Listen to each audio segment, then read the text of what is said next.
Selamat pagi, salam sejahtera untuk kita semua. Perkenalkan, saya German Selalu dengan NIM 20220030. Di sini saya akan menjelaskan metode NWC untuk transportasi. Untuk NWC sendiri yaitu salah satu metode dan analisis transportasi yang digunakan untuk menentukan solusi awal dari masalah transportasi. Metode ini diambil pendekatan dengan melalui alokasi dari sel paling utara, barat atau northwest, dan mengisi kotak dengan nilai yang sesuai dengan kapasitas minimum dari pasokan dan permintaan. Berikut metode NWC adalah salah satu metode dalam analisis transportasi yang digunakan untuk menentukan solusi awal dari masalah transportasi. Berikut adalah contohnya. Contoh soal: sebuah perusahaan memiliki 3 pabrik yang produksi produk tertentu dalam 5 pelanggan yang memerlukan produk tersebut. Kapasitas produk masing-masing pabrik dan kebutuhan masing-masing pelanggan ditunjukkan dalam tabel sebagai berikut. Pabrik 1, di sini ada 3 pabrik, yang itu pabrik 1, pabrik 2, pabrik 3. Ada juga pelanggan, yaitu yang di simbol C1 itu yang pelanggan 1 sampai pelanggan 5. Terus ada supply-nya juga. Yang ditanyakan itu tentukan alokasi optimal menggunakan metode NWC. Penyelesaiannya itu langkah pertama adalah membuat tabel sementara untuk mencatat alokasi sementara dalam kapasitas yang tersedia.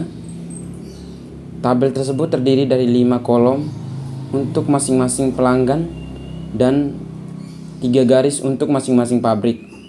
Selain itu, kita juga dapat menentukan 3 baris untuk masing-masing pabrik dan menambahkan 2 baris terakhir untuk menghitung total permintaan dan total pasokan, yaitu tabelnya sebagai berikut. Ada supply-nya untuk pabrik pertama 120, terus untuk pabrik kedua 100, dan untuk pabrik ketiga yaitu 80. Untuk pelanggannya, pelanggan pertama yaitu 60, pelanggan kedua 100, pelanggan ketiga 80, pelanggan keempat 40, dan pelanggan kelima yaitu 40. Yang berikutnya kita menentukan alokasi awal. Karena menggunakan metode NWC, maka alokasi awal dimulai dari sel paling utara barat, yaitu sel pabrik 1 dengan pelanggan 1. Kemudian memasukkan nilai minimum antara kapasitas produk pabrik 1 dan kebutuhan pelanggan 1 ke dalam sel tersebut. Berikutnya, kapasitas produk pabrik 1 adalah 3 sebagai berikut, sebagai tabel, bisa dilihat sebagai tabel di bawah ini. Sedangkan kebutuhan pelanggan 1 yaitu adalah 120. Supply-nya 120. Terus kita mengambil nilai dari keduanya yaitu 3 dan memasukkannya ke dalam pabrik 1 dengan pelanggan 1 sebagai berikut.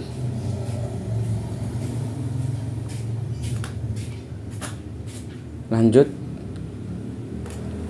Langkah ketiga adalah kita menghitung kapasitas yang tersisa untuk masing-masing pabrik dan pelanggan setelah alokasi awal dilakukan. Untuk pabrik 1, kapasitas tersisa adalah 0 karena semua kapasitas produksi telah digunakan. Sedangkan untuk pelanggan 1, kapasitas tersisa adalah 117 karena telah dialokasikan 3 dari kebutuhan awal 120. Seperti pada tabel berikut. Untuk pabrik 1-nya itu, untuk pelanggannya itu pelanggan 1 yaitu 3 dengan supply-nya 120. Jadi diambil dari kapasitas yang supply-nya awal 120, diambil 3 jadi sisanya 117 dari kebutuhan awal 120. Terus yang berikutnya, langkah keempat, yaitu kita menentukan sel yang akan diisi. Kita melihat sel yang berada di sebelah kanan berakhir, sehingga kita melihat sel di sebelah kanan yaitu pabrik 1 dengan pelanggan 2. Kemudian memasukkan nilai minimum antara kapasitas produksi pabrik 1 dan kebutuhan pelanggan 2 ke dalam sel tersebut. Dalam hal ini kapasitas produk pabrik 1 adalah 0 karena telah digunakan semuanya. Sedangkan kebutuhan 2 adalah 100. Kita mengambil nilai kebutuhan C2 adalah 100 dengan minimum dari keduanya yaitu 0, dan memasukkan ke dalamnya dari pabrik 1 ke pelanggan 2 seperti pada tabel berikut. Bisa dilihat tabel berikut.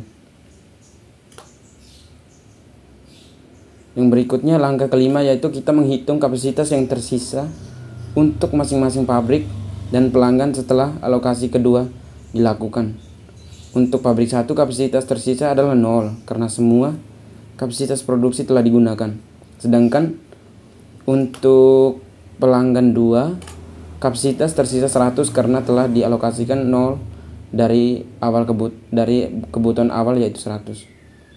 Seperti tabel berikut. Selanjutnya, langkah ke-6 adalah menentukan sel berikutnya yang akan diisi.